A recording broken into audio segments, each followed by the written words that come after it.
Nós já temos a sala quase cheia, né? Temos 30 participantes, mas no total são 45 inscritos, de 6 países, que nem nós vimos ontem. Então, talvez durante a apresentação da Natália, a gente vai ter mais gente entrando. Então, eu gostaria de dar as boas-vindas para vocês novamente aí ao nosso segundo dia, que nós teremos aí, que será a partir das 9 agora até próximo do meio-dia, né? Está previsto até às 11h40, né?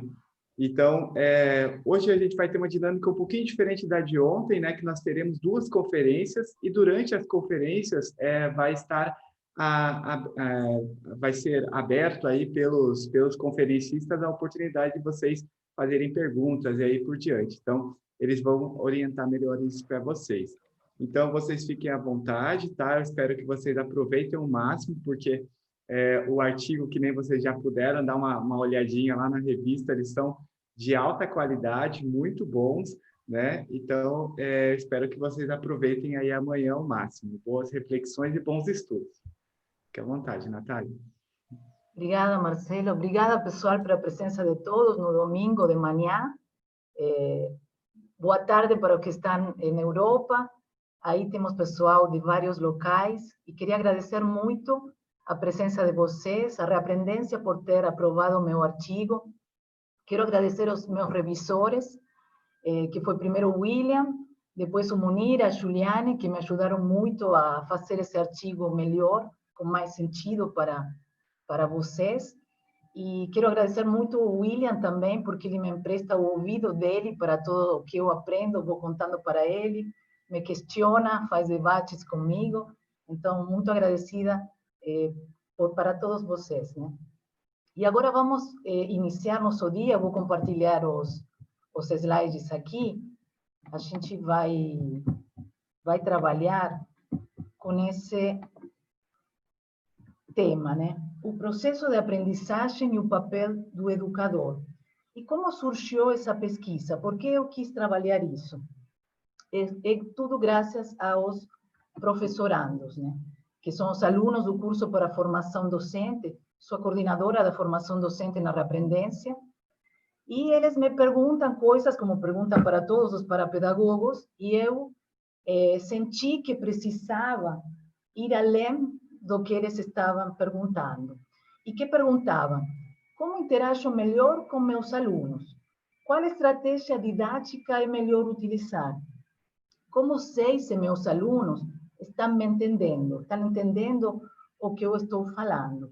E para responder essas perguntas, eu quis aprofundar, quis trazer um estudo, e quando entrei nesse estudo, foi um novo mundo para mim. Por isso, a minha necessidade de compartilhar um pedacinho de 1 hora com vocês dessa pesquisa. E eu vou responder essas perguntas hoje para vocês.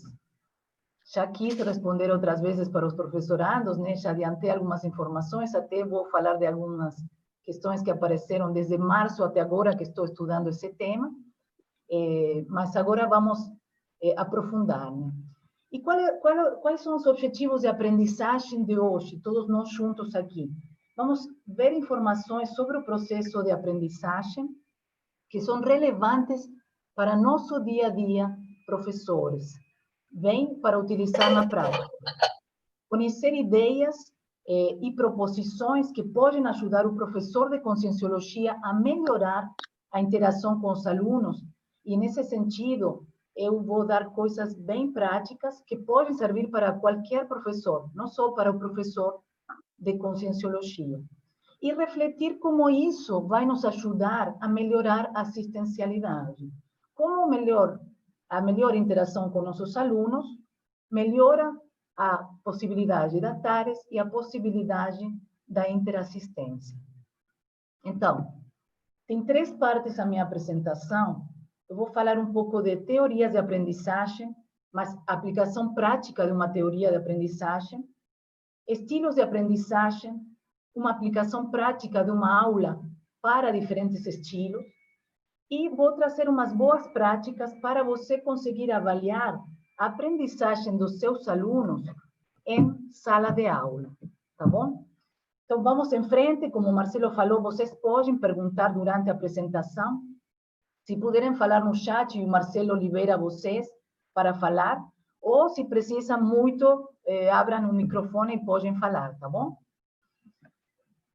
E aí começamos nossa aventura aqui com o que precisamos saber nós como professores.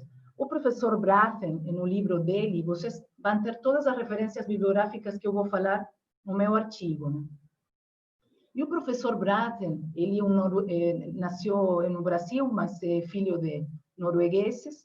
Ele escreveu que para um professor ser competente, ele precisa saber 3 coisas essenciais. Primeiro, como as pessoas aprendem, com as teorias ou modelos de aprendizagem, como facilitar esse processo. Então, que metodologia, que estratégia didática eu posso utilizar para facilitar a aprendizagem do meu aluno? E também, como avaliar se os objetivos de aprendizagem estão sendo atingidos, alcançados, né? E nesses 3 tópicos eu baseei a minha apresentação, para nós podermos ter essas informações. E antes de entrarmos nisso de cabeça, a gente vai entender um aviso que nos faz o professor Richard Felder, que é quem fez a categorização de estilos de aprendizagem, né? Ele fala o primeiro fato: os nossos alunos aprendem bem menos do que ensinamos. Hoje eu vou trazer informações, mas vocês vão ficar com algumas delas. Que bom que tem o artigo, que bom que tem os slides que ficam com vocês, mas nós, como professores, temos uma tendência a trazer um caminhão e querer que ele entre na cabeça do aluno. E, às vezes, o aluno percebe os pneus, às vezes percebe o espelho retrovisor, mas muito poucas vezes, ou nunca, vai perceber o caminhão cheio completo. Esse é o primeiro fato. O segundo, o quanto aprendem os alunos é determinado por algumas variáveis.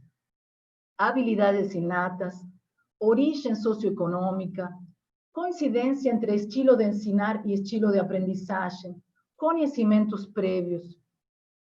E o terceiro fato é que nós não podemos fazer muito sobre essas variáveis. Eu não posso mudar a habilidade inata do aluno, a origem socioeconômica, o estilo de aprendizagem dele, ou que ele conhecia previamente pela bagagem anterior da vida dele. Mas onde nós podemos trabalhar? Todos nós, professores de Conscienciologia e professores em geral, no nosso estilo de ensinar.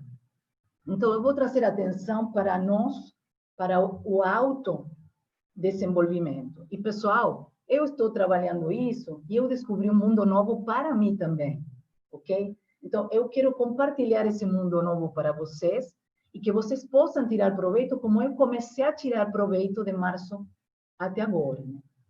E mais um aviso antes de entrarmos. Uma mensagem da Marva Collins, uma educadora americana já falecida. Ela escreveu esse livro, Alunos Comuns, Professores Extraordinários. Ela fala o seguinte: não tente consertar os alunos, conserte a si mesmo. Bons professores fazem estudantes fracos ficarem bons, e estudantes bons ficarem excelentes. Então, a Marva falava, se o aluno não fica quieto na cadeira, você tem que saber por quê, e você tem que mudar alguma coisa para isso deixar de acontecer. E ela tem muito mais para eu contar para vocês, mas convido vocês a pesquisarem nela. O livro está só em inglês, mas vale muito a pena, tá bom? Então, com esses avisos prévios feitos, a gente começa a olhar para nós como professores e vamos entrar nesse mundo aqui da aprendizagem, né? E para alinharmos a definição de aprendizagem, o que é aprendizagem? É adquirir cognitiva, física e emocionalmente um processamento de habilidades e a pessoa é capaz, a partir disso, de compreender, manipular a informação e comunicar conhecimento ou utilizar as habilidades na prática. Aí se considera que a pessoa conseguiu aprender.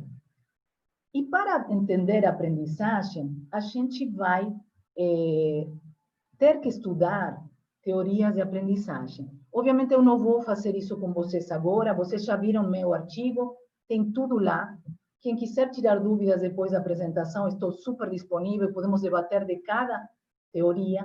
Mas hoje eu vou trazer um recorte para nós compreendermos juntos como eu posso aplicar uma teoria na prática. Então, o que é uma teoria de aprendizagem? Basicamente, pessoas tentaram descrever o que acontece quando e como se aprende. Então, muitos estudiosos da psicologia da educação estudaram essas teorias. Tem um mundo, gente, um mundo. Eu comecei a ler um livro e não parei até ler todos esses livros que estão nas referências bibliográficas e mais. Eu fiz curso, depois fiz outro curso, mais um curso. Então, tem muita informação. E eu trouxe aqui na apresentação um recorte, no artigo coloquei a maioria das coisas que eu aprendi. Mas o que é importante da teoria? Que se eu entendo como meus estudantes aprendem, eu posso praticar um ensino efetivo. E aí vamos entrar nesse mundo para vocês entenderem como aplicar isso na prática. Aqui estamos, por exemplo, com as teorias de aquisição de conhecimento. Eu comecei da filosofia moderna para aqui. Tem um mundo, como falei, mas vamos entrar nessa filosofia moderna.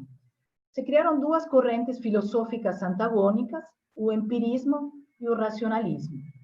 O empirismo, que está em laranja, aqui, ele mostra que, segundo eles, o ambiente é fundamental para adquirir conhecimento.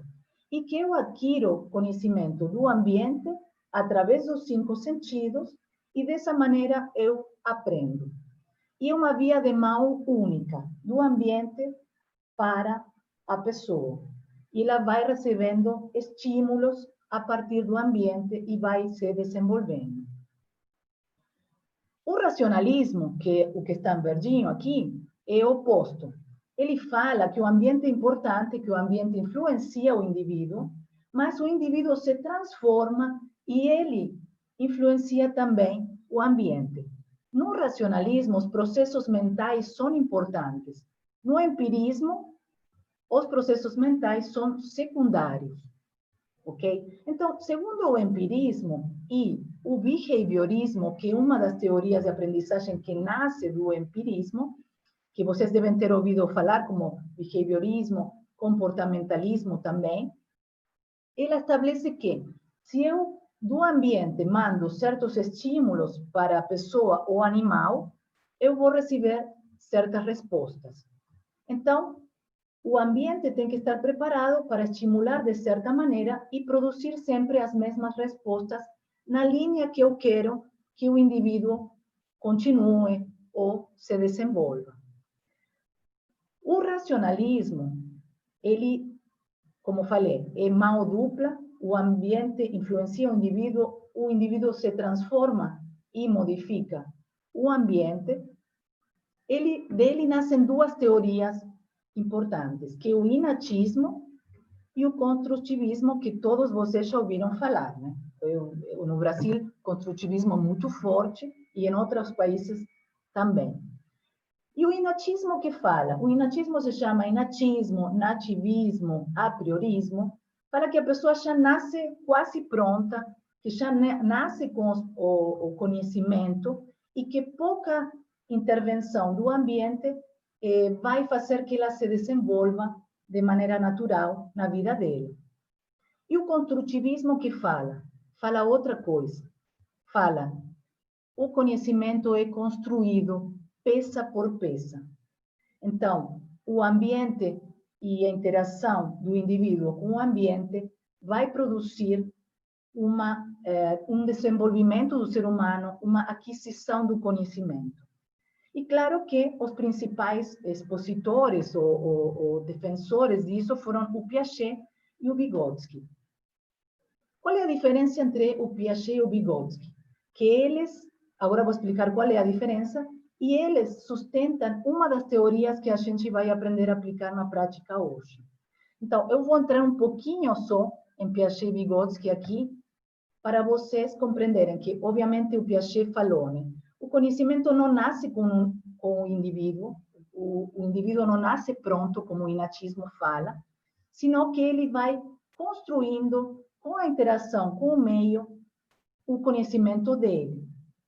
E o Piaget estabeleceu fases de desenvolvimento do ser humano, na qual o professor, o pai, pode adequar o conhecimento à etapa e, dessa maneira, a criança ou a pessoa pode se desenvolver de maneira correta, de maneira natural. Mas o Vygotsky falou não. Não, ok, Piaget, embora eles não se conheceram, porque o Vygotsky viveu muito pouco tempo, ele viveu 37 anos, mas ele fala uma coisa diferente, um pouquinho. Ele também acha que o conhecimento é construído peça por peça. Mas ele fala, se eu adianto o conhecimento à etapa onde o indivíduo está, esse será o bom ensino. O bom ensino é aquele que se adianta ao desenvolvimento da pessoa. E aí ele criou aquela teoria que todos vocês devem ter ouvido falar, que é a zona de desenvolvimento proximal. Se não ouviram falar, depois da apresentação, passamos horas falando disso, que é muito interessante, mas o que ele fala? Que o indivíduo pode ter coisas que ele já sabe, domina, sozinho, autorreguladas, e que tem coisinhas aqui que ele já está quase por dominar. E essa coisinha quase, se o professor ou o pai estimulam essa criança, ele vai aprender mais rápido.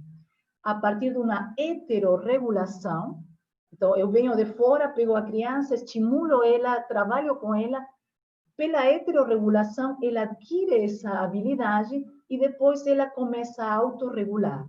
Então, ele aprende e já sabe fazer isso. Aí eu posso vir com outra habilidade que ele quase está pronto para saber e fazer a mesma coisa. Então, eu adianto o desenvolvimento a partir da interação social. Por isso, Vygotsky se chamou a teoria dele de socio-interacionismo, socio-construtivismo. Ok? E por que a Natália contou isso para a gente? Porque existe uma teoria muito interessante que se chama aprendizagem significativa, que eu já vou falar para vocês. Essa aprendizagem significativa, que vamos aplicar na prática, vem de um movimento que começa com o humanismo. Humanismo, vocês já ouviram falar seguramente na década dos 70 do Carl Rogers, do Jacques Messireau, de David Kolbe, eles que trazem. Eles falam, peraí, existe um ser humano que, através da aprendizagem, pode se desenvolver. Mas ele pode fazer isso de maneira autônoma, autodirecionada. Então, vejamos que nós somos facilitadores dessa aprendizagem. Nós não somos o cara, o professor, que vai mandar para a pessoa, heterodirecionado. Ele pode ter autonomia e nós precisamos ter empatia com ele, aceitação e depositar a confiança de que ele vai conseguir. Então, o que acontece com todo esse movimento na década dos 70, aparece o David Ausubel, que foi um psiquiatra. Esse psiquiatra, ele fala, eu vou estudar educação e eu vou, baseado no Piaget, no Vygotsky, no construtivismo, vou trabalhar para que o indivíduo possa aprender significativamente. E aí, ele nos deu umas informações. Poderíamos fazer isso com outras teorias, mas eu escolhi essa porque eu gosto bastante do David Ausubel, né? Eu venho escutando isso há 4 anos do David, mas só agora estou estudando o Ausubel, né? Estudei e aprendi, e apliquei na prática, né? Então, o que o David fala importante para o indivíduo aprender? Tem que ter 2 condições. A predisposição para aprender, que como a Natália consiga uma predisposição do aluno para aprender?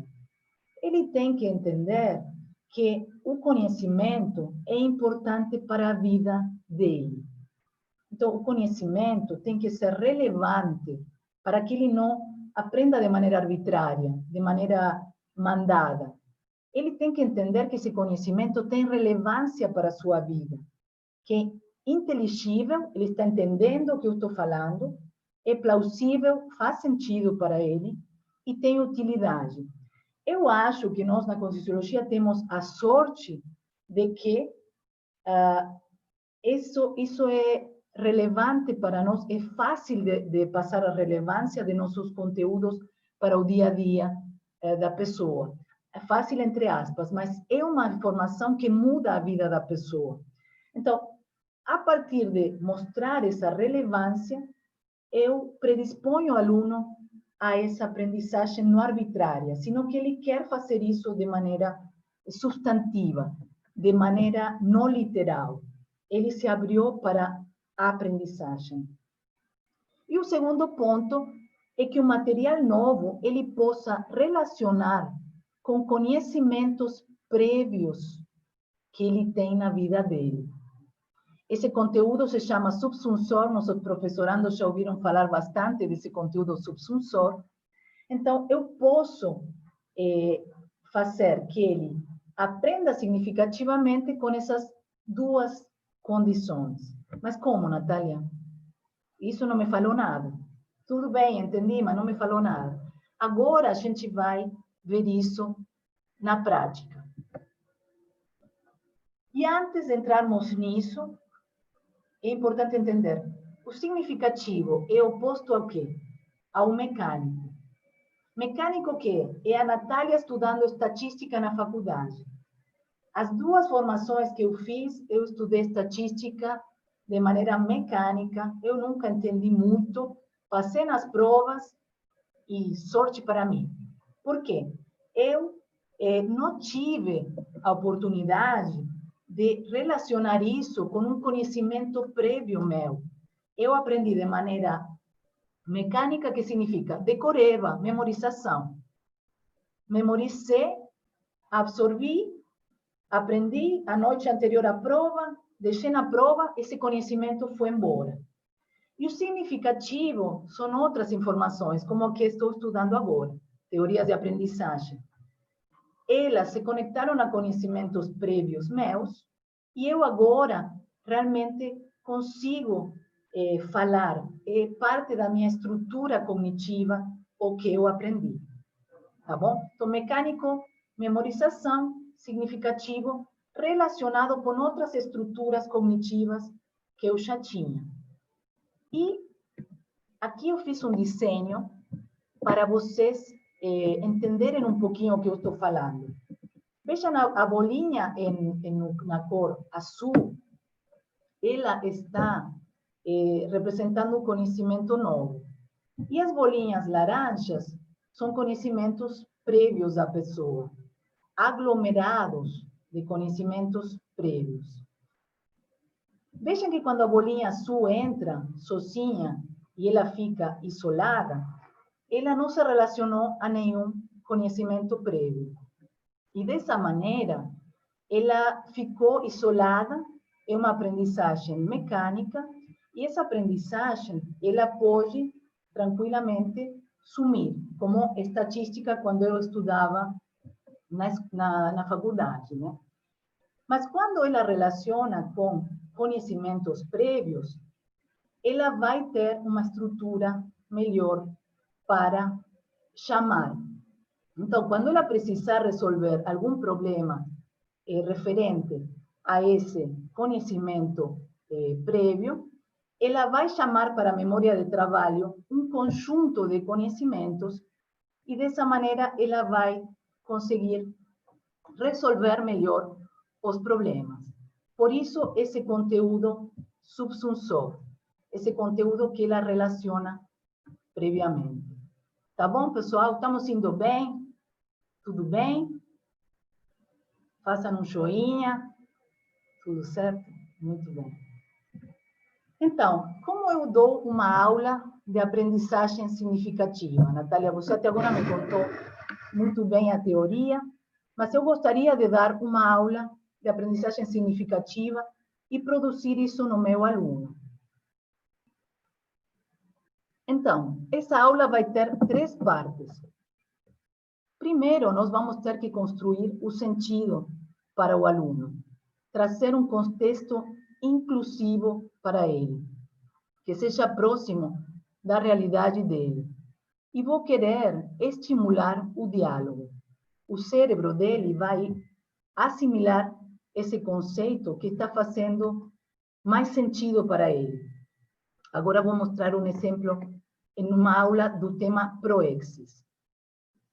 A segunda parte da aula, apresentar o conteúdo. Mas esse conteúdo eu não vou apresentar como, por exemplo, agora estou apresentando a palestra. Não vou contar o conteúdo. Eu vou construir o conteúdo junto com o aluno.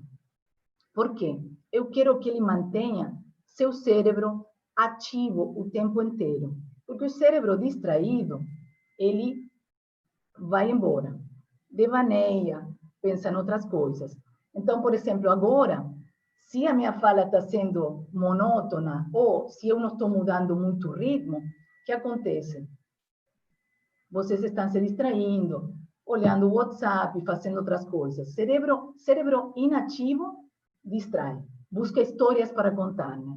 Então, que é melhor? Deixar o aluno contar a história junto conosco na sala de aula, tá bom? E o terceiro ponto é verificar se ele absorveu o conhecimento que eu estou passando. Então, eu vou colocar para ele situações desafiadoras com valor social. O que significa o valor social? Que tem a ver com a vida dele. Então, eu vou colocar um problema para ele resolver na vida dele, para ver se ele entendeu o que eu estou falando na minha aula. Tá bom? E aqui vem o exemplo que eu deixo para vocês nos slides, professorandos e professores, quando queiram dar uma aula de Proexis, podem pegar essa aula que estou mostrando para vocês, tá bom? Então, como construo sentido para meu aluno do tema Proexis? Se ele está fazendo um curso de fundamentação, como a Juliana e a Liane contaram ontem, Fundamentos da Conscienciologia, o Júlio também dá aulas, eu venho dando aulas para eles do paradigma consciencial, e aí eu quero explicar programação existencial, mas eu quero dar uma aula com a aprendizagem significativa. Eu quero que ele faça sentido para ele. Então, o que eu sugiro na primeira parte da aula? Você apresenta 2 cosmogramas de personalidades bem-sucedidas. Eu trouxe 2 exemplos, né? A Florence Nightingale e o Ryan Well. A Florence foi a precursora da enfermagem no mundo, né? Então, todos vocês conhecem. Quem não conhece, é muito bom estudar a história da Florence. E ela persistiu, desenvolveu uma profissão que existe até hoje, e a gente sabe a relevância dessa profissão. O Ryan não se chama Well, na realidade, é um apelido dele, né? Well significa poço de água. Por quê? Porque ele começou, aos 6 anos de idade, a juntar dinheiro para levar água potável para a África. Então, essas 2 histórias são bem-sucedidas, pessoas que foram atrás de um propósito.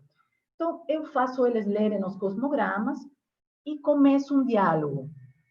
O que levou essas pessoas a fazer o que fizeram? Tiveram um sonho? Aí deixou eles falarem. Ah, pode ser, foram muito focados, tiveram um propósito, uma motivação, uma missão de vida. Isso vai trazendo informação para a superfície do aluno. Então, o aluno está começando a trazer seus conhecimentos prévios para nós. E nós pegamos isso junto com eles. Quando a gente viu que esses conhecimentos da vida dele vêm à tona, a gente continua para a segunda parte da aula. Ok, pessoal? Essa primeira parte está ok? Entendido? Fiquem à vontade para perguntar. Na segunda parte, a gente vai construir, apresentar o conteúdo com eles, para eles, mas como eu falei, não é que eu vou falar, bom, agora aula de Proexis, programação existencial, feita no curso intermissivo pela consciência antes de ressomar. Não. Eu continuo o meu diálogo com eles.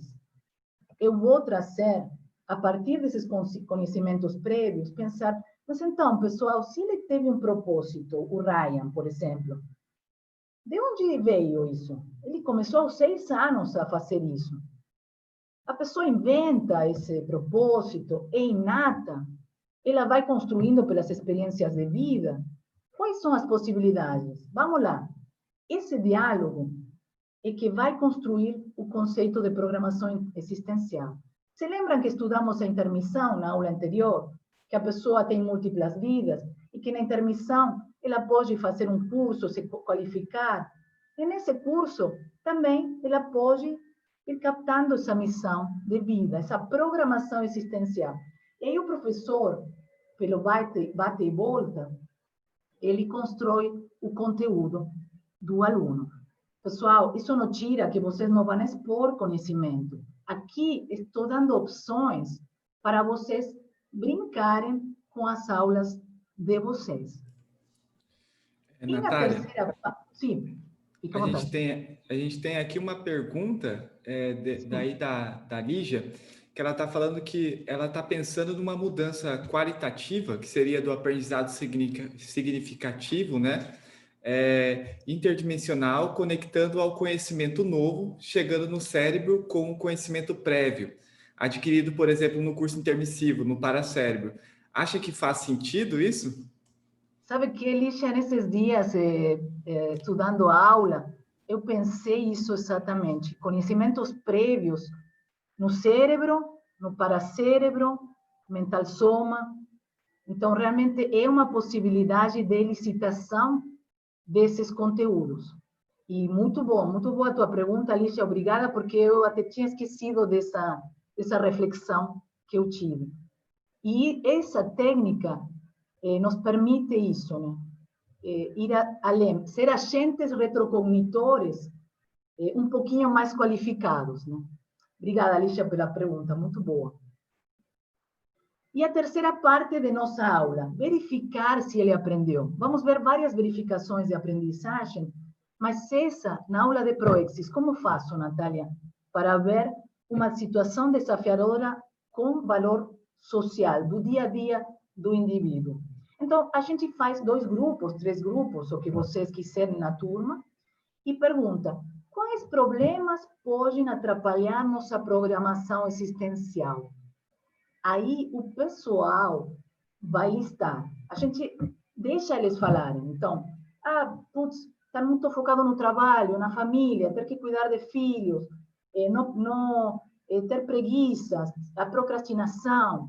Aí eles vão levantando no grupo, e depois de levantarem no grupo, eles podem fazer o movimento oposto. Como superar esses problemas? Alternativas, plano de ação. Com tudo isso e as falas dele, o trabalho em grupo, e depois a apresentação para o grupo geral, você vai poder verificar se eles entenderam o conceito, se esse conceito criou sentido na cabeça dele. Fez sentido a programação existencial? Houve comparação com o dia a dia deles?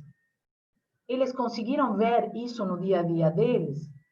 E aí, esse é um tipo de verificação de aprendizagem. Existe outro tipo de verificação, que é o mapa conceitual, que também é sugerido nessa teoria, não pelo Ausubel, mas pessoas que vieram depois do Ausubel, sugerem um mapa conceitual também. O que é um mapa conceitual? Você pede para teu aluno, em uma folha, preencher palavras soltas do que ele aprendeu hoje, e unir elas a partir de conceitos, a partir de frases. Então, a Proexis, onde se chega? No curso intermissivo. Quem pode fazer isso? As pessoas que passam pela intermissão. Proexis técnica, Proexis instintiva. E aí, ele vai preenchendo. E o aluno apresenta para o professor o mapa conceitual. Não é o professor que apresenta para o aluno. Isso também pode ser feito, mas é outra técnica, tá bom? Então, quando eu falo para meu professor, então, professor, eu fiz esse mapa conceitual assim, o professor pode me corrigir, me direcionar, me orientar e verificar se eu aprendi. Tá bom? Nath, a Sim. gente tem aqui um comentário da Nairi que fala que achou muito bom, né? E que na formação dela de professora, né, a cada 15 minutos, criávamos uma média de 5 slides apenas, conceitos básicos, e o resto construímos com os alunos nesse modelo. Então, ela colocou essa observação aí na sua fala. Sim. Essa questão dos 15 minutos, Nair, é bem importante. Tem autores que falam que cada 15 minutos muda a atenção do aluno e essa mudança de ritmo é importante, né? Agora, você também pode implementar no curso para a formação de professores da reaprendência, a gente fala para também fazerem questionamento cada 15 minutos. É uma técnica importante também. E sim, o que o aluno constrói com você, isso vai ser muito relevante para ele, para se manter ativo, conectado com a aula. A gente também tem uma pergunta da Fabiana Cerato, que ela colocou que não entendeu o que você falou sobre conhecimento prévio, respondendo o que a Lígia perguntou. Ah, então, porque a Fábio entrou depois, né, na sala. Conhecimento prévio é aquela questão inclusiva do aluno, né? Então, tudo que é próximo à realidade do aluno. A pessoa tem uma bagagem própria, ela traz esse conhecimento prévio a partir das experiências que teve antes da nossa aula na vida dela, e nós vamos trazer esse conhecimento prévio na superfície para ele linkar o novo conhecimento com o que ele já conhece. Mas primeiro eu tenho que elicitar isso, trazer isso para a superfície, como expliquei na primeira parte da aula, né? Eu vou trazer casos de pessoas bem-sucedidas para ele começar a pensar em sonho, motivação, propósito, missão de vida. Esse conhecimento prévio é muito factível que nossos alunos tenham, né? Ok, pessoal? Obrigada pelas perguntas. E agora, então, a primeira parte de nossa apresentação, que era entender como as pessoas aprendem e como usar uma teoria de aprendizagem na prática, a gente passou. E agora vem a segunda parte que muitos de vocês estão esperando ansiosamente, que é os estilos de aprendizagem. Que muitos de vocês fizeram um teste comigo, vou mostrar o resultado desse teste. Vocês fizeram o teste ontem online, um teste reduzido. E que é um estilo de aprendizagem, Natália? É como a pessoa escolhe melhor aprender. E eu escolhi a categorização do Richard Felder. Por quê? Porque ele fala de estilo de aprendizagem e estilo de ensinar. E como nós, desde o início da aula, avisei, né?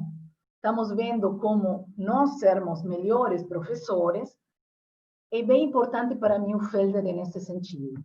O Felder, no ano 88, ele falou, eu vou apresentar esses estilos de aprendizagem. Ele é professor de faculdade de engenharia, é engenheiro. E ele viu dificuldades de dar aulas para as turmas de engenharia. Então, criou esses estilos a partir de um estudo que ele ainda faz, ele é vivo, tem um site, também tudo nas minhas referências bibliográficas. E ele fala que nós aprendemos a partir de 4 dimensões. Então, temos a dimensão da percepção. Como eu percebo? Eu posso ser mais intuitivo ou mais sensorial. Existem 2 polos. Eu posso ter uma tendência mais para um polo ou para o outro polo. Como recebo informação? De maneira mais visual, de maneira mais verbal? Também. Tendências. As tendências podem ser leve, moderada ou forte. Como processo a minha informação? De maneira mais ativa, fazendo coisas, ou mais introspectiva, reflexão? E como compreendo? De maneira sequencial, uma atrás da outra, passo a passo, ou global. Global é, eu vejo o bosque, mas não vejo as árvores. Eu preciso ver o bosque e relacionar o bosque com alguma coisa que eu já conheço para poder entender o bosque. E vou explicar para vocês como funciona isso aqui. Vocês ontem, alguns de vocês conseguiram fazer o teste, tiveram o resultado. Quem fez o teste antes comigo já tem o relatório. Então, quando eu explicar agora os estilos, vocês podem se identificar um pouquinho, né? No final de cada parágrafo dos resultados, ele falou para você se você é moderadamente reflexivo, ou se você é ativo, etc. Né? E por isso pedi para vocês copiarem o resultado. Então, como somos e como são nossos alunos sobre a percepção, referente a perceber informações?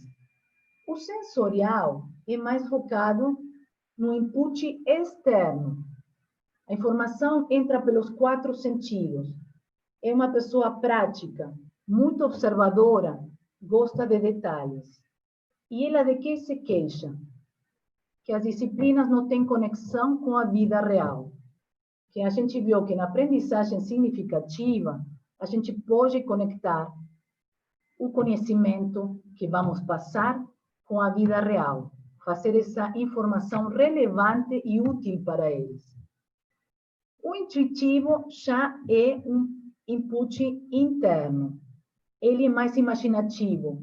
Ele tem pensamento abstrato, teorias, modelos, ideias. É rápido, não gosta de detalhes e ele se queixa de memorização. Não gosta de memorizar, não gosta de fórmulas repetitivas. O intuitivo até pode ir mal em exames por não ver os detalhes do exame, não ler com atenção, se apressar para responder. O sensorial falta tempo nos exames. Por quê? Porque ele quer ver os detalhes do exame, as nuances disso. Então, quem é sensorial ou intuitivo, se começaram a se identificar um pouquinho. Essa é na parte, então, de percepção. Na parte de recepção, eu posso ser mais visual ou mais verbal. O visual é me mostre figuras, diagramas, esquemas, fluxogramas. Eles lembram do que vem. O verbal é me explique, fala comigo e me deixa falar com você. Me deixa falar com você, que eu explicando para você aprendo mais. E lembra muito bem do que ouvem, o ouvido. Então, audiobooks, ouvir a rádio, tudo eles lembram melhor a partir do verbal. Processamento ativo, tem que estar fazendo coisas, até mexendo numa caneta enquanto está aprendendo, ou mexendo assim, ou mordendo a caneta. Ele precisa se movimentar para fazer uma aprendizagem ativa. Ele pensa em voz alta, é o cara que fala, vou fazer e depois vejo o que acontece, impulsivo. Gosta de grupos, gosta de pessoas, de falar com pessoas. O reflexivo é para dentro. Pensa sobre o que está falando, vou pensar, depois experimento. Tem uma tendência a adiar os começos e ele precisa de tempo para pensar sozinho, no máximo com mais uma pessoa. Agora vamos ver na prática como eu dou uma aula para um reflexivo, como eu dou uma aula para um ativo. Está tudo resolvido, pessoal, está com vocês nos slides. Um presente para vocês também. Compreensão, sequencial ou global. Pessoa passo a passo, é um aluno fácil de lidar, logicamente, passo a passo. Se você mostra um pedacinho, passo a passo, ele entendeu, ele vê a árvore, não vê o bosque, ele explica com facilidade, avança de maneira constante e devagar, tranquilo. O global é nosso desafio. Por quê? Ele precisa ver o bosque, ele não vê a árvore, não vê a sequência dos passos, é aquela pessoa que precisa ver o final do livro para saber onde vamos chegar nessa disciplina, para eu entender o que está acontecendo, e ele vai tendo insights, pula de um raciocínio para o outro, mas quando ele entende melhor que qualquer um. Mas se ele precisa, além de ver o bosque, precisa conectar ao conhecimento prévio, como falei antes. Uma aprendizagem significativa para o global vai muito bem. Mas mesmo assim, eu vou explicar uma aula específica para vocês, tá bom? E aqui, o que acontece com esses estilos? O que estamos fazendo quando a gente dá aula expositiva pura? Nessa apresentação, por exemplo, eu fiz algumas coisas para chamar os visuais, para chamar os reflexivos, mas ainda não consigo com essa aula que estou dando, nessa palestra. Porque uma palestra não tem como. Mas as aulas expositivas puras, elas beneficiam os intuitivos, que gostam de ideias, teorias, os verbais, que gostam da palavra falada, que gostam de ler a palavra escrita, os sequenciais, porque estou indo passo a passo. Eu fiz, no início, uma abertura de tudo o que vai acontecer hoje. Talvez ajudei um global. Mas as nossas aulas favorecem esses três estilos. E olhem, nem ativos, nem reflexivos são favorecidos nas aulas expositivas puras. Por quê? Porque o ativo precisa trabalhar em grupo, debater, falar minimamente para o professor o que ele entendeu. E o reflexivo precisa de tempo para pensar. Vocês se lembram de alguma aula nas nossas faculdades? Talvez vocês tiveram sorte que nos dessem tempo para pensar. Dificilmente. Né? E aí é quando ocorre o desencontro entre o estilo de ensino e aprendizagem. O que acontece? Eu tenho meus estilos de aprendizagem, Natália. Então, a minha tendência até agora para dar aulas era baseada nos meus estilos. E se eu tinha o Marcelo na minha frente, que ele é global, que ele é ativo, que ele é mais sensorial, eu não estava dando boas aulas para o Marcelo. O aluno, o que acontece? Fica entediado, fica desatento, agitado, desanimado. A evasão pode se dar por esse desencontro. Tem papers estudando, artigos estudando isso. Né? E o professor fica defensivo, hostil, com baixa autoestima, se questiona, será que é para eu ser professor? Nunca um professorando falou isso, né? Ah, não é para mim, não, isso da docência, eu achei que era outra coisa, né? Aqui temos algumas respostas, professorandos. Aqui temos algumas respostas do que está podendo acontecer. E aqui está no nosso esforço, no nosso autodesenvolvimento como professores, adequar nosso estilo de ensino para o estilo de aprendizagem. E como fazer isso, Natália? O que posso fazer? A seguir uma aula prontinha para vocês.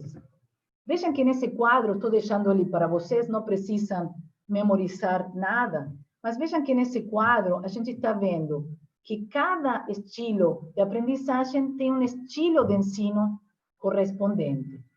Por isso eu montei a aula que montei para vocês e vocês vão poder ver isso na prática, né?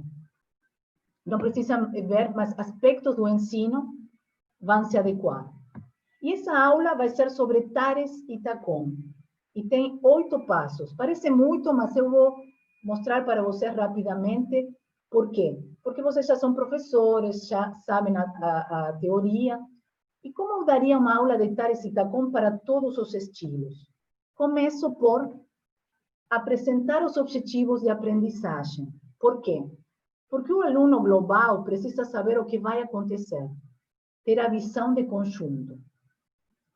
E eu vou estar falando a relevância do tema para o dia a dia deles, das pessoas que estão ali.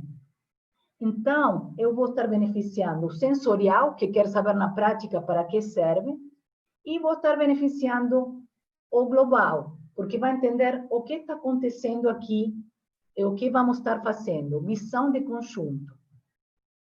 Já beneficiei 2 estilos de aprendizagem com essa prática, professorandos, que às vezes vocês se queixam. Mas vejam a importância dele. Segundo passo, se eu não tiver um vídeo, posso fazer um roleplay, eu mesma professora com um aluno, e vamos ler 4 tarefas assistenciais. Vamos fazer um roleplay, um vídeo de tarefas assistenciais. 2 delas podem ser tarefas de esclarecimento na prática, e 2 delas podem ser tarefa de consolação. Eu fico na frente com o aluno, atuando para a turma, ok? Se tiver um vídeo, muito melhor, muito mais rápido. E o objetivo é mostrar para eles um exemplo gráfico do fenômeno que a teoria descreve. Isso ajuda quem? O visual, tá vendo aí uma atuação, pode haver um vídeo, um filme, e o sensorial, que gosta de fatos, do fenômeno observável. E está vendo que isso pode acontecer na vida real também. Beneficia mais um estilo que o visual. O sensorial já tinha beneficiado no anterior. E aí entro na terceira parte da minha aula. Exposição. Exposição. Para quem? Para o intuitivo, que gosta de ideias. Para o verbal, que gosta da palavra falada. E para o sequencial, que é o passo a passo.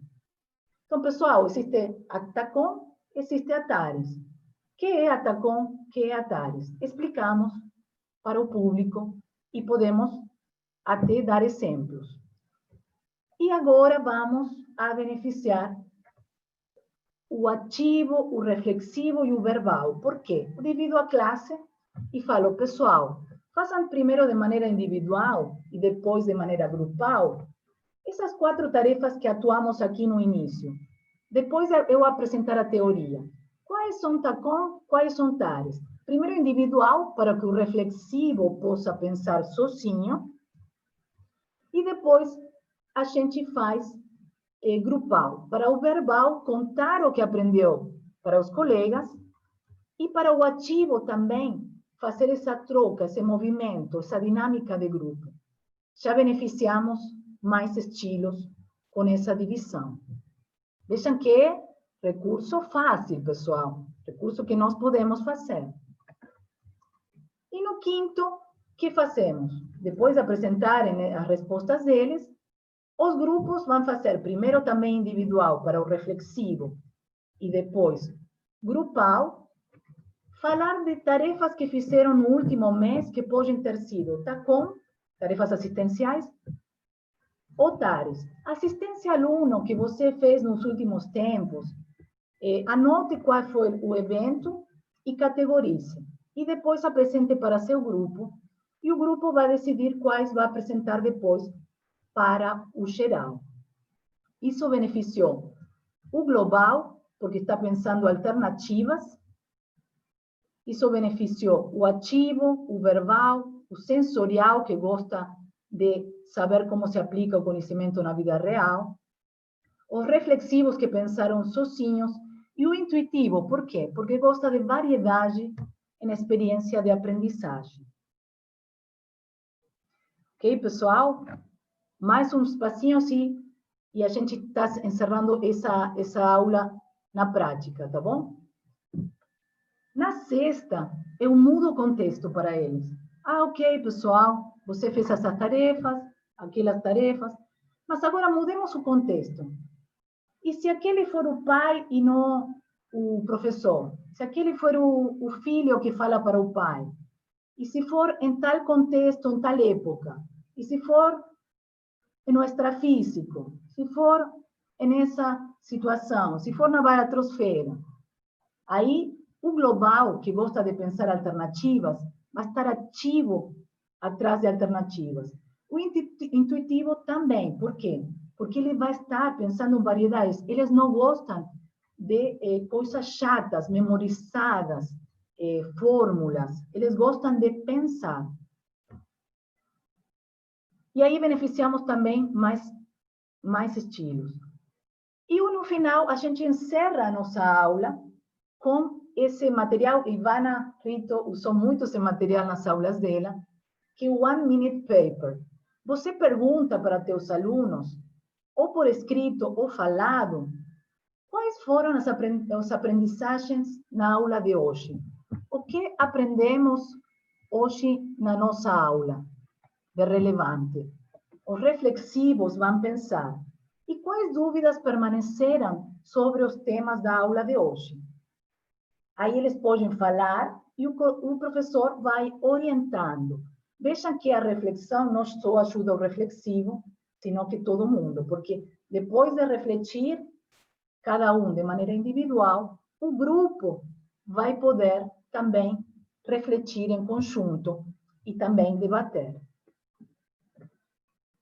E para tarefa para casa, depois você pode dar uma tarefa para eles resolverem de maneira cooperativa. Então, os grupos como ficaram divididos, levem esse desafio e tragam para a aula próxima. Que os primeiros 10 minutos da próxima aula a gente resolve no curso de fundamentação. Isso atende todos os estilos. Então, pessoal, correndo ou não correndo, mas eu entrego essa aula para vocês, ok? Por que entrego essa aula para vocês? Porque nós temos muitos estilos entre as pessoas que estão na nossa frente. Muitos. E a gente, eu, Natália, não estava considerando todos eles nas minhas aulas. Eu fiz uma pesquisa com meus queridos professores, professorandos que passaram pelo curso para a formação. A maioria respondeu, mas teve muitas pessoas que responderam, mas eu só peguei os professorandos. E 45 pessoas responderam essa pesquisa. E vejam o que nós temos. Não consigo analisar a pesquisa toda com vocês, mas vejam isso aqui. Reflexivos, que precisam de tempo para pensar sozinhos. Temos 8. Globais, que precisam que eu dê a visão de conjunto, que conecte com conhecimentos prévios, que ajude ele a ver o final do livro para ele relacionar, fazer associação de ideias. 27 professorandos. 27 de 45. Ativos, que precisam de dinâmica de grupo. No CFPC temos bastante dinâmica de grupo, então acho que foram atendidos. Mas foram 29 ativos na pesquisa. Sensoriais, que precisam visualizar, que precisam um estímulo a partir dos 5 sentidos. 30. Quando a gente fala, professorandos, nos slides, coloca figura, coloca foto. 30. Então, pessoal, essa é a realidade dos estilos de aprendizagem. Estou vendo que tem muitas perguntas. Tá, Marcelo, aí, porque estou vendo o negocinho. Eu agora encerrei a parte de como facilitar o processo. Eu sei que tenho mais 10 minutos, mas queria ouvir alguma pergunta, Marcelo. Ah, sim. Tem uma aqui do Luiz Fabiano, que ele está perguntando para você. Queria que você comentasse mais sobre o desafio de como conciliar a apresentação dos conceitos da aula com a construção do conteúdo com o aluno. Perfeito. Perfeito. Então, Luiz, o que eu faço?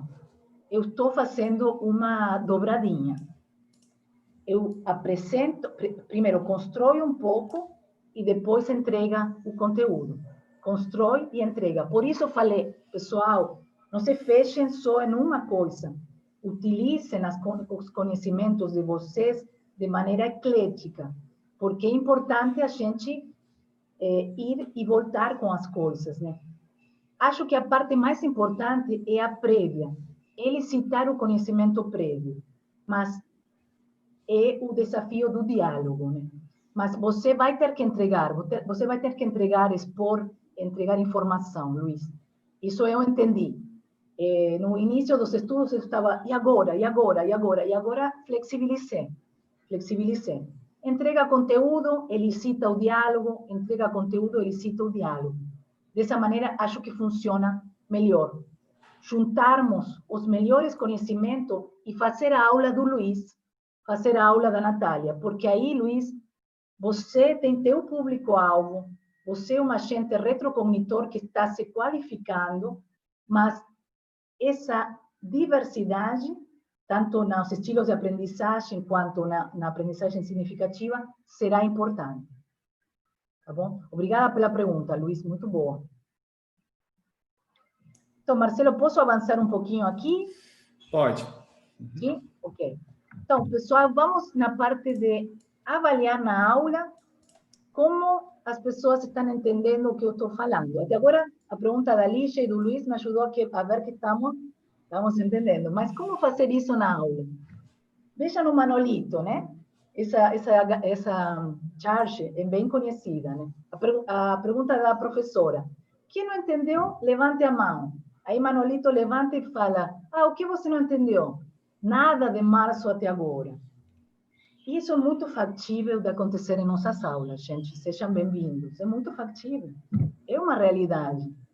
Então, eu posso dialogar com meus alunos, como mostramos antes, e começar a ter essa avaliação. Mas eu trouxe práticas muito simples para vocês. Perguntas.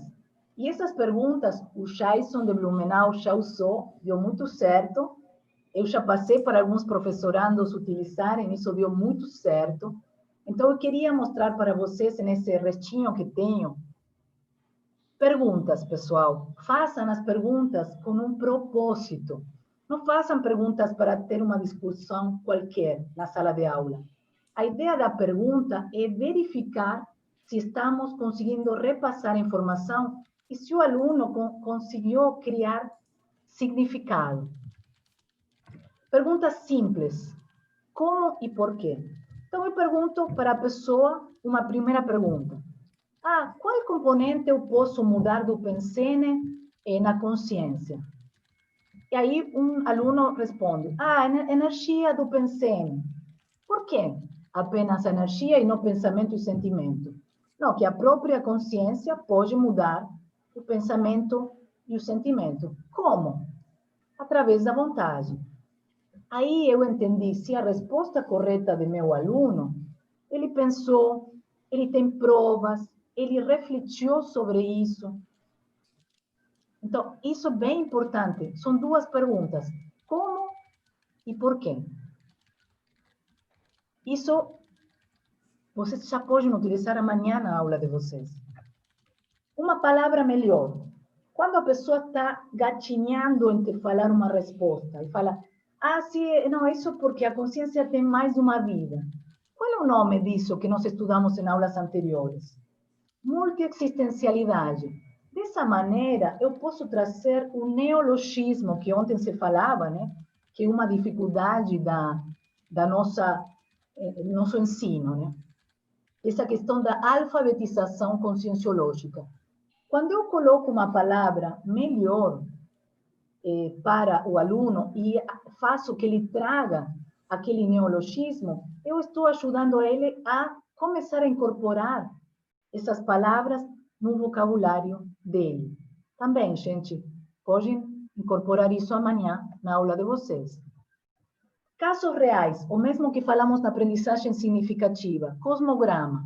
Aqui eu trouxe 2 cosmogramas de pessoas que quase faleceram e salvaram a vida por uma sincronicidade, por uma sorte, né? Eu posso trazer isso numa aula de Morexis. Depois que expliquei a teoria que construiu o conceito deles, eu posso trazer isso na aula de Morexis e falar para eles lerem esses cosmogramas e fazer uma pergunta sobre eles. Por quê? Porque ele vai ver a teoria em um caso real. E que perguntas eu faço? Do ponto de vista do paradigma consciencial. O que esses 2 casos têm em comum, pessoal, que estudamos nessa aula? Sobreviveram, ganharam um tempinho mais de vida. E como chamamos essa condição? Morexis, moratória existencial. E qual é o objetivo da Morexis? Qual a utilidade da Morexis? Vocês, com esses 2 casos reais e essas perguntas, verificam se o conceito criou significado nesse aluno. Ok? Eu sei que tem 2 perguntinhas aí, Marcelo. Tem alguém que está me Tem uma pergunta do Munir e uma pergunta do Robson. O Munir está perguntando aqui, Natália, o grande interesse que a maioria de nós tem nos relatos de vivências pessoais exemplificando um tema, será indicado de algum estilo específico de aprendizagem? Sim, isso ajuda muito o sensorial e o global.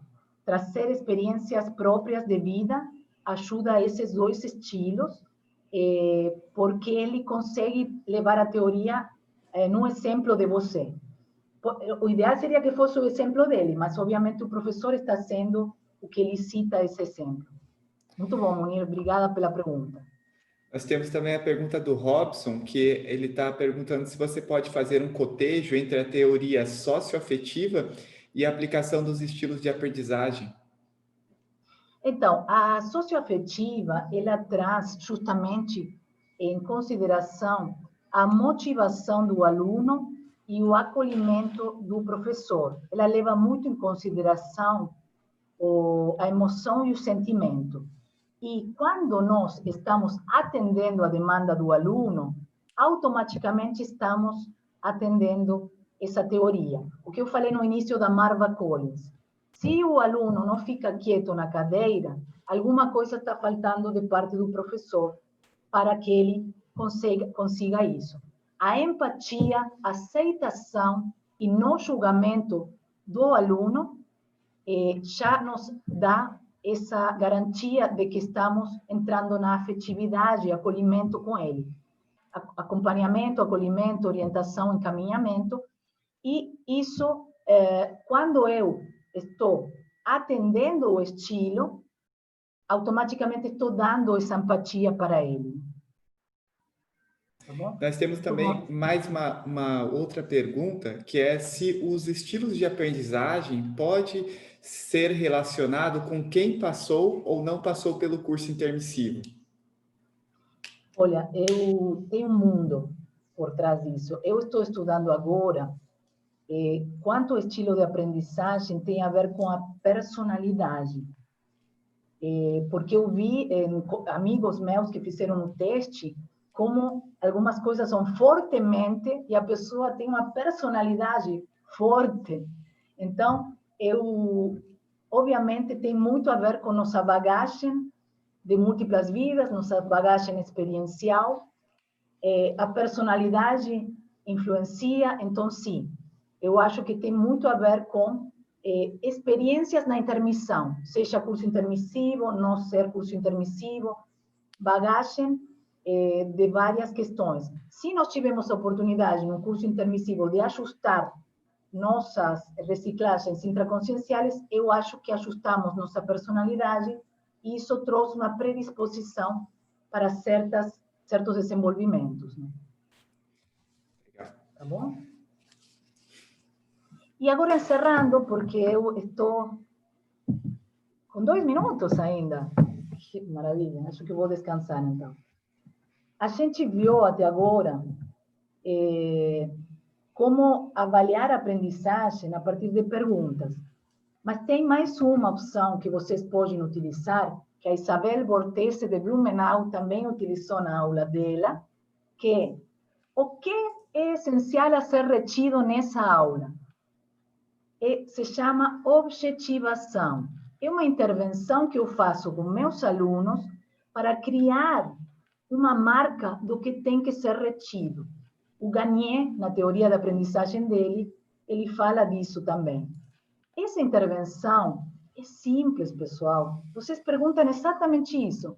Então, pessoal, o que aprendemos hoje? O One Minute Paper também faz isso, né? Mas o que significa? Eu vou dar o exemplo desse menininho que está cortando papel. Então, o menininho estava cortando papel na aula de matemática para diferenciar triângulo de quadrado. Acabou a aula, foi para casa, a mãe falou, o que você aprendeu hoje? Ah, eu cortei papel na aula de matemática, mas eu não gosto de cortar papel. Ele ficou com a memória afetiva da aula. E não aprendeu a diferença entre triângulo e quadrado, porque a professora não fez a objetivação. Mas se a professora faz a objetivação e fala assim, pessoal, o que aprendimos hoje? Ah, aprendimos a cortar papel. Ah, e esse papel que você cortou? Me mostra um. Triângulo. Ah, esse tem 3 pontos. E como chamamos quando tem 3 pontos? Triângulo. E aquele outro? Quadrado, quadrado. Então, hoje que aprendemos? O que é um triângulo? O que é um quadrado? Ah, ok. Isso que estimula na pessoa? A metacognição. A reflexão sobre o que ela fez, a reflexão sobre o que ela aprendeu, e ela consegue reter informação dessa aula. Então, se tudo o anterior que eu falei falhou, façam essa objetivação. Estimular a metacognição, que é a habilidade de refletir sobre o pensamento, de nos conscientizarmos sobre como funcionamos, ajuda o aluno a poder melhorar a sua aprendizagem. Então, essa figura que fala, estou sentindo, estou pensando, estou vendo. Dessa maneira, a pessoa está entendendo como funciona. Como estimulamos a metacognição, além da objetivação? Discussão em pares ou em grupos. Quando eu estou tendo que explicar uma coisa para o Marcelo, ele me responde e eu tenho que argumentar para ele, eu estou entendendo que o Marcelo pensa diferente de mim, estou entendendo como eu penso e eu tenho que formular uma argumentação para ele. Então, essa metacognição, estimular nos nossos alunos, é muito importante para o desenvolvimento deles. Ok, pessoal? E então chegamos no final. Aprendemos como as pessoas aprendem, como facilitar esse processo com estilos de aprendizagem e como avaliar se os objetivos foram alcançados. Tem um mundo mais pela frente que eu gostaria de mostrar para vocês em todos os meus estudos. Fico disponível para vocês, esse é meu e-mail. Se vocês quiserem fazer o teste completo do Felder, aquele que fez online, quer fazer o completo, só me mandar um e-mail que a gente faz o completo para vocês. Tá bom? Marcelo, tem perguntas? Nós temos mais 2 perguntas. Tem uma que é uma curiosidade mais, né? Que é como que a pessoa caiu do 18º andar e não morreu. Né? O professor Valdo vai explicar essa. E nós temos também uma pergunta essa foi da Fabiana Cerato, tá? Eu acho que foi alguma coisa lá que tem um arbusto, né? Eu acho que no seu artigo estava escrito, né? Tem um arbusto. No Homo sapiens urbanizatus, na parte de Morexis, vocês podem pegar esse cosmograma. Está tudo lá, está tudo explicadinho. E também uma pergunta do Marcelo, aqui, é um participante lá da Europa, como adequar esses estilos de personalidade numa turma internacional? Isso é, alunos de culturas diferentes, níveis de idade diferentes e línguas diferentes. Então, Marcelo, idealmente é o diálogo inicial da aprendizagem significativa que vai te dar um pouquinho da bagagem que eles têm. É importante esse diálogo inicial. E depois, sobre os estilos, dependendo, se for uma palestra ou uma aula. Se for uma aula, veja que a aula prática que eu dei de estilos independe de idades, independe de estilos, atende todos eles. Se você está num curso de fundamentação que tem 20 aulas, como é o Fundamentos, por exemplo, você vai conseguir, com essas atividades que eu dei, juntar e equalizar eles. As discussões em grupo até vão ser mais ricas, com diferentes cidades e diferentes culturas, porque eles vão ter um estímulo da metacognição. Vão entender como eles aprendem, como eles falam, como eles pensam diferente de outra cultura. Eu acho que essa riqueza que você tem que usar a teu favor para enriquecer as tuas aulas. Legal. E nós temos também uma pergunta aqui da Fernanda Muniz, né? Eu queria até solicitar se ela pudesse abrir o microfone e fazer a pergunta para você, que eu acho que ela vai conseguir expressar melhor. Perfeito, Fernanda. Sim. Oi, Nath. Muito obrigada pela explanação, foi maravilhoso, realmente. Mas eu saio daqui com uma certa angústia, sabe? Eu acho que, assim, eu gostaria de saber se você já colocou na prática essa sua teoria, esses seus estudos, e quanto tempo você conseguiu, se sim, né? Se você já colocou, já experimentou isso, quanto tempo de exposição de aula para poder aplicar todas essas técnicas ao mesmo tempo? Perfeito, Fernanda. Excelente a sua pergunta. Aulas de 2h15 funciona muito bem. Agora, 45 minutos, vocês podem pegar uma das técnicas, uma das dinâmicas, que é o problema dos professorandos, né? Tem 45 minutos. E, Fernanda, estamos descobrindo isso juntas, né? Então, a gente está bem próximas, eu e você, então a gente vai experimentar juntas também. E eu vou aprender tanto quanto vocês, porque, para mim, muitas das práticas, algumas eu já fazia no curso para formação, mas outras são novas para mim. Mas é isso que é adequar nosso estilo de ensinar para nos qualificarmos cada vez mais para essa tarefa de esclarecimento. Então, lembrem, eclético e flexível, e passo a passo. A gente não quer pular etapas para fazer tudo isso amanhã, mas experimentem, se sintam à vontade, comecem a utilizar o que, e saiam da zona de conforto e comecem a experimentar uma coisinha, como o Vygotsky falava, uma coisinha heterorregulada para depois ser autorregulada. Avancem nesse sentido, né? Então, você trouxe o Vygotsky. Posso complementar aqui, Marcelo? Claro, claro. Você trouxe o Vygotsky, né? Que eu assim, eu gosto muito dele também, né? Eu acho que é um exemplo para a gente. Mas ele trata muito da educação da infância. O adulto funciona dessa maneira também? A gente pode pegar a cognição desse estudo para a gente? Sim, é interessante, Fernanda, você trazer isso. Eu vou falar brevemente para não tirar muito tempo de vocês, mas veja que o que a criança já sabe, e o adulto já sabe, é zona de conforto. O que tem ao redor dele, zona de desenvolvimento proximal. Através de um estímulo do outro, ele aprende uma coisinha nova, heterorregulada e depois autorregulada. Desafios da questão da conscienciologia. Então, nós trazemos uma informação para o aluno, um debate, ele começa a experimentar o estado vibracional. Ele começa a fazer uma mobilização básica de energias. Depois ele autorregula isso. Ele incorpora, acelera a evolução dele, acelera o desenvolvimento. E aos poucos, o que estava fora do alcance, que poderia ser estupro evolutivo, vai se aproximando mais dele para ele conseguir desenvolver.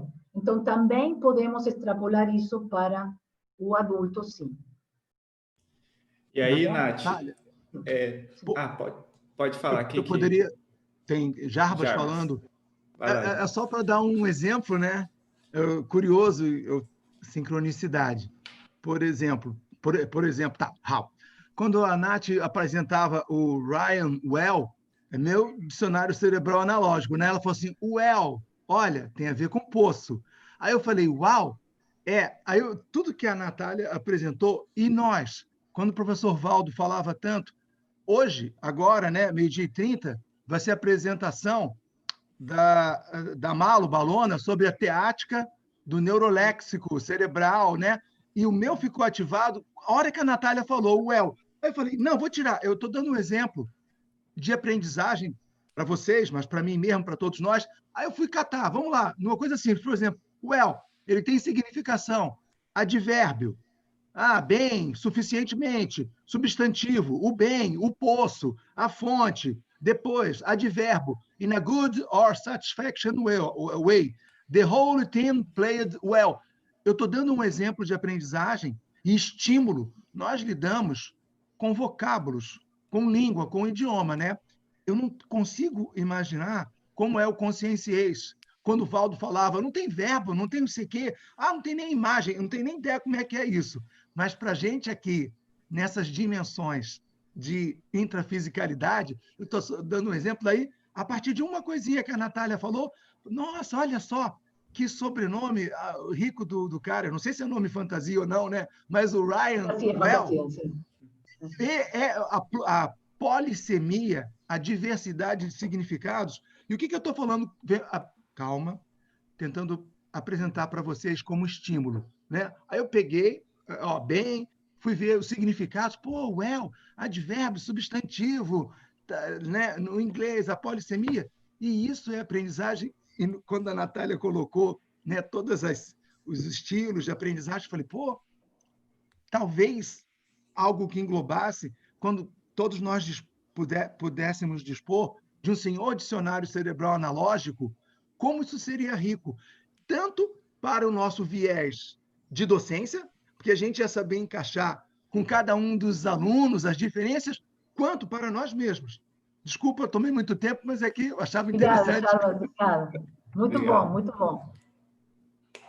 E, Aí, Marcelo, Natália, eu pode li a falar. sugestão do Robson aqui. Robson é o próximo passo. Ele está sugerindo que eu agregue as variáveis do ciclo da praxis parapedagógica, né? Isso também foi sugerido pelo Munir, que foi meu revisor, e eu agradeço muito essa dica, e eu vou trabalhar isso nos próximos capítulos de desenvolvimento, tá bom? Você vai ter que dar uma olhada ali nos comentários depois, Natália, porque nós temos aí muitas pessoas que gostaram e principalmente pessoas fazendo aí pedindo para você ampliar isso aí com cursos que tem uma demanda. Então, assim, você já foi ali intimado pelo chefão aí os chefões da repreendência, então a gente você Só já me tem uma deixar que eu demanda não paro aí. de falar. Tá tudo bem. Obrigada, obrigada. Legal. Uma palavra: irresistibilidade da docência com tema tão pertinente. Obrigada. Legal.